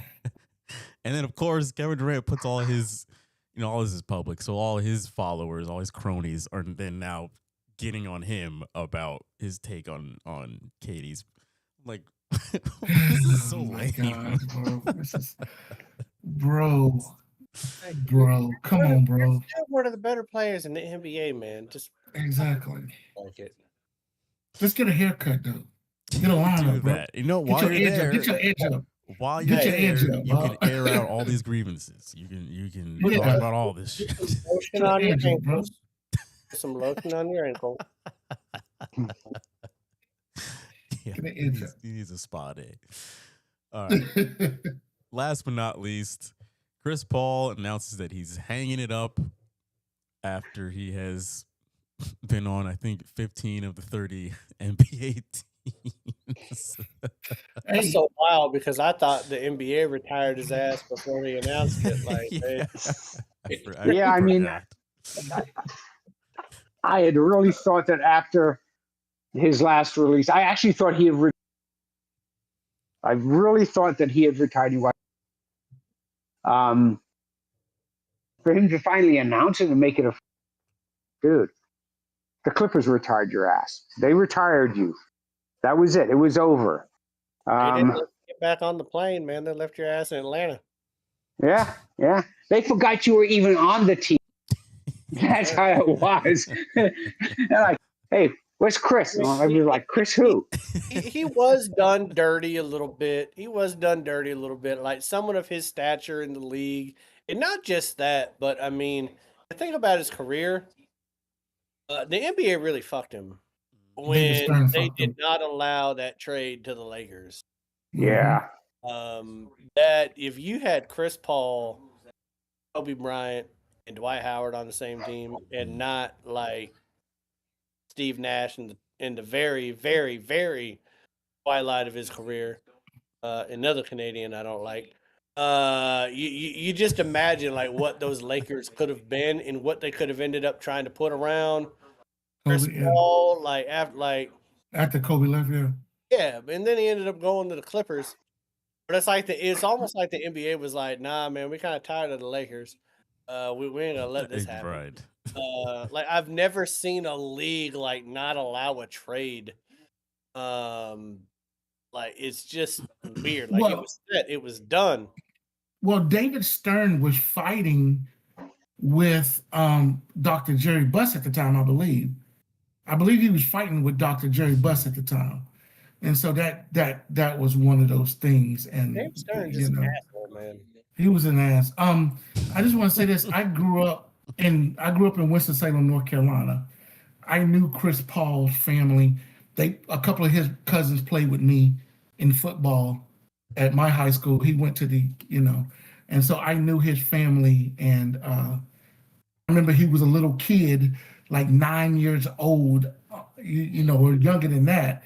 And he was on the playground and everybody would watch him because he had, for a 9-year-old, had these amazing handles. And we was like, oh my God, this kid can play, And you want to hear something crazy? Josh Howard, you remember Josh Howard? Mm-hmm. Played for the Mavericks. Josh Howard is also from Winston-Salem, North Carolina. Josh Howard's dad did some training. Now, Josh Howard and his dad were not speaking at all. They were dunzos. But Josh Howard's dad was a great basketball player because Josh Howard's dad played with my uncle in high school when they was in Winston. And Josh Howard's dad was training CP3 at a very young age. So it was kind of like, wow, you know what I mean? And I remember when they had a big, I still remember, I wasn't at home, but I still remember my dad talking about it when Chris Paul got drafted. They was all at Wake Forest University because, my dad, they all went, they all watched. Everybody was at Wake Forest. And it's like, he is the biggest star to come out of our city. Josh was probably number, besides Oscar Rob, not Oscar Rob, but Earl the Pearl Monroe and Big House Games. They were some of the biggest, and those are some of the biggest stars to come out of the city. You know what I mean? So to see him retire, I'm like, damn, he from Detroit, folk. Man, it's crazy. The league June, like, goddamn, sound like everybody from. I know they all fucking amazing. Yes. Yeah, we never got to see June's handles. I did not play basketball, bro. I did not play basketball. Well, I played, but I wasn't good. Let's move on to the last topic here of the week, which is, of course, the ride or die in 5, folks. Now, I gotta admit, John, I've been talking so long because I didn't want this to come up. We're not gonna talk about it. At least you won one. The rest of us just suck shit. You might have sucked shit, but I drank a glass of pee, apparently. Like, one win. That's it. We need to never do this shit again for the NBA All-Star. This might be the final time that happens. We are terrible at this, gentlemen. We never do good this week. I blame Kawhi Leonard for playing so well against the world. But for this week, we have got 5 NBA games to get to, and we're just going to jump right into this. So we're going to start off with tomorrow night, NBA makes its return. Now, of course, injury, NBA last-minute injury reports are a thing, so who knows who's actually playing, even though these dudes have been off for a goddamn week. But I know. Anyway, we'll start off Detroit at Knicks. G-Money, we'll start with you. If I picked them as the number 1 team, they're going to stay the number 1 team. I got them beating the Knicks because the Knicks don't play defense. So give me Detroit. Yeah, I'm also going to pick Detroit for the same kind of reason here. I think they're a better team. I don't really have. It's hard to give anything to go off of because it's like we're at a reset point right now. So yeah, give me the Pistons. Is he still on? Is he still suspended? Duran? Yeah, is he back? Did he serve his suspension yet? He's still suspended. Is he still suspended? Okay. I mean, I'm gonna take Detroit in this game. It's hard to pick against the Knicks at home, but I just feel they're just not going to pull this game out. I think they're going to be slow to reset right now. So give me Detroit to win this game. Malin. Sorry, I just saw an incredible thing happen in women's curling. That was something. The U.S. around the ropes against Britain right now. Anyways, I'm going Detroit. Women's curling right now is going to be more interesting than this game, I believe. So I'm taking Detroit. That's fair. All right, next game Friday night. We've got the Battle of LA, Clippers and Lakers. I'm going to go first on this one. Give me the Clippers here as long as Luka is still not playing, which I believe, just double checking here. Okay, actually, he's not listed as injured anymore. So I'm going to change my pick.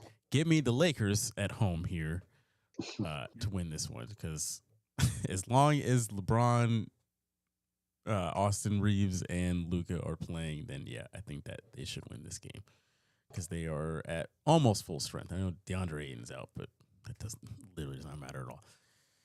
Yeah. June. Yeah, I'm taking the Lakers in this one. I think the Clippers are going to tank. I still believe that this team's about to start tanking. I really do believe that. I think they see it's too much an uphill battle, and you got some other teams behind them playing better. So I think this team is going to take this time to just tank it. Damn. Malin. I'm gonna go Lakers on this just because I don't know, man. Like the Clippers embody their arena. There's a lot of toilets because they playing like hot piss. So I'm going with the Lakers. Okay.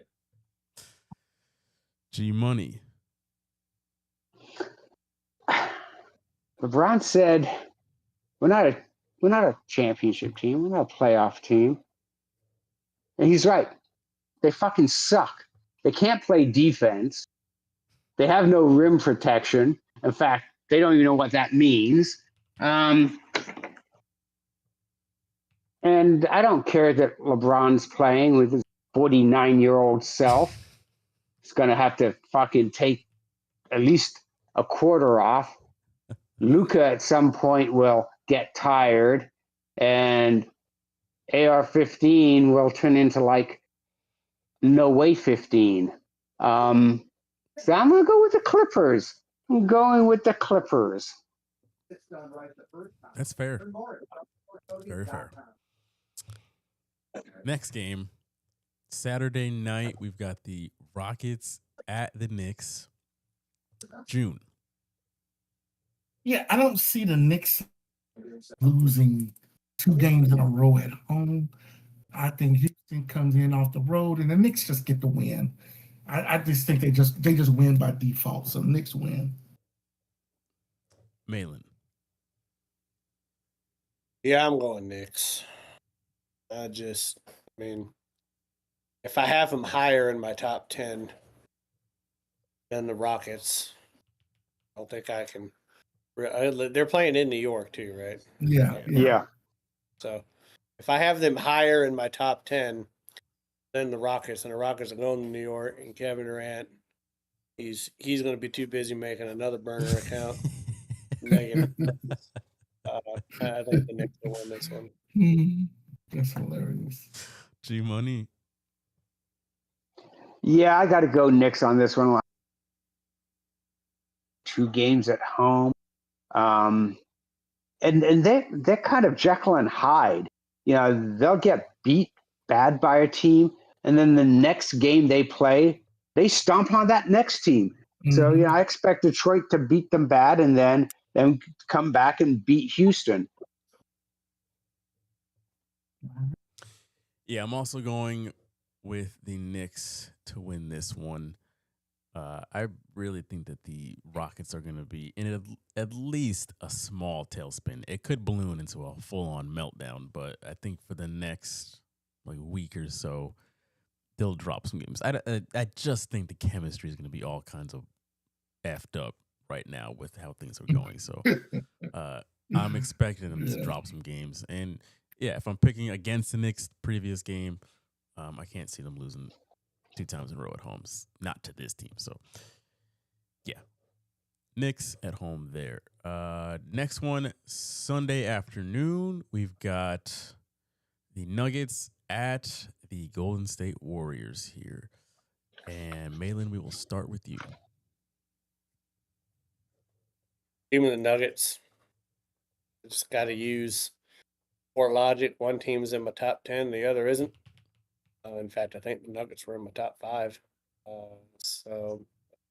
Yeah. I still don't think Curry's playing, right? Mm-mm. Curry's still out? Looks like it. So. Yeah. I'm checking now. Yeah. Give him the Nuggets. Yeah, he still is out. Curry, by the way, made the best shot at the All-Star game.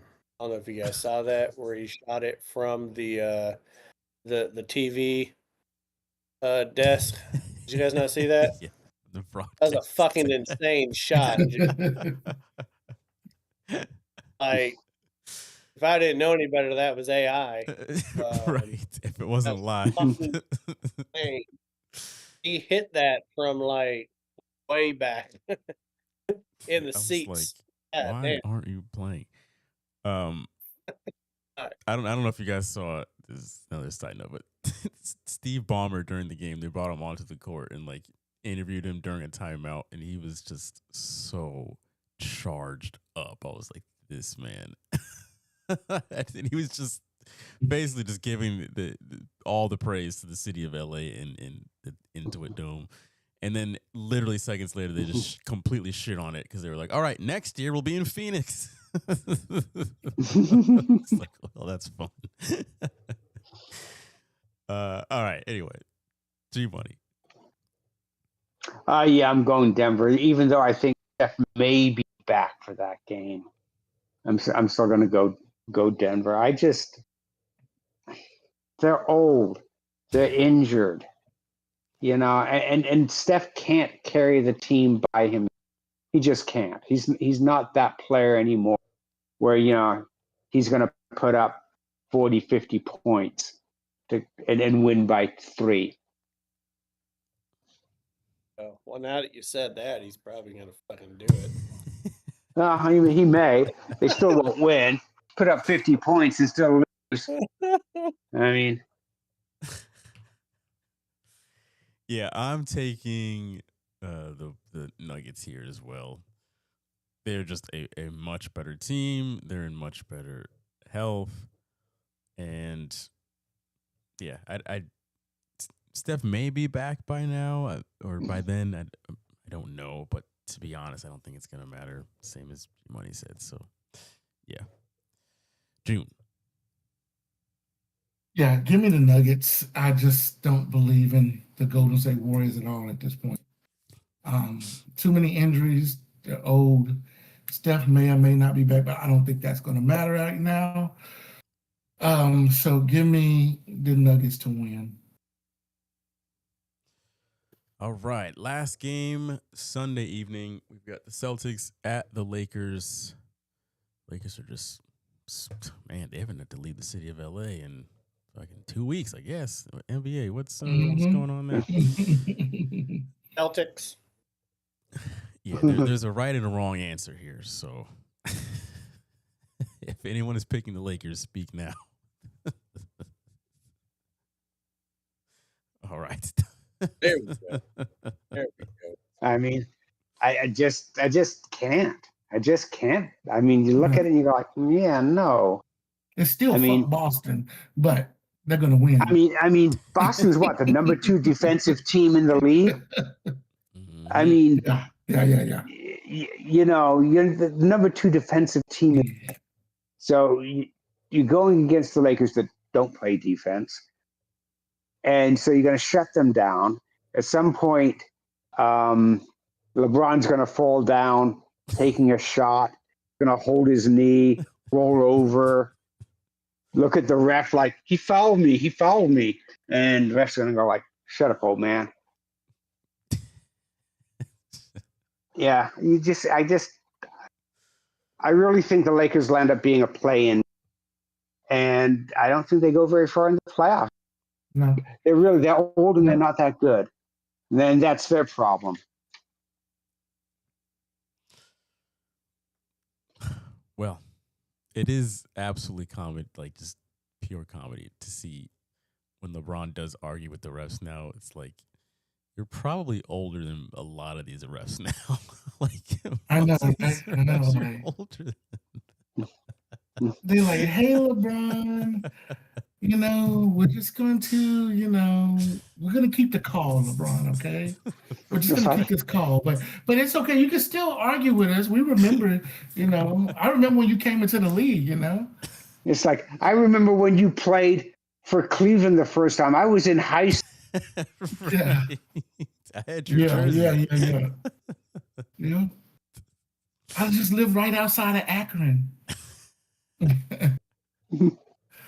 A mistake by the lake, Cleveland.